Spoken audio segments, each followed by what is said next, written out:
प्रत्येकाचा व्यक्तिगत आपापला राजकीय स्वार्थ असतं, त्या निमित्तानं ते गेले असेल.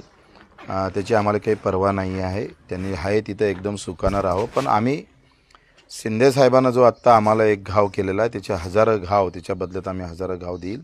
शिंदे गटाला सुद्धा आम्ही या सगळ्या संदर्भात, त्यांनी एक खेळी खेळली, आम्ही 10 खेळी खेळू आणि त्याचे परिणाम शिंदे गटाला भोगायला लावू. अशा प्रकारच्या भूमिका निश्चितच समोरच्या काळात घेतल्या जाईल. आम्ही सुद्धा मैत्री कायम ठेवून राजकुमारजीच्या सोबत आमचा उमेदवार दमदारपणे तिथे उभा करू. काही राजकीय हेतूनं आलेले असतात, काही आर्थिक हेतूनं आलेले काही लोक असतात.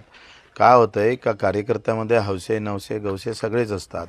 काही जे विचारानं जुडलेले कार्यकर्ते असते ते जन्मभर राहतात आणि राजकीयदृष्ट्या आलेले लोक एकूण तिकून जाणं येणं चालू असतं.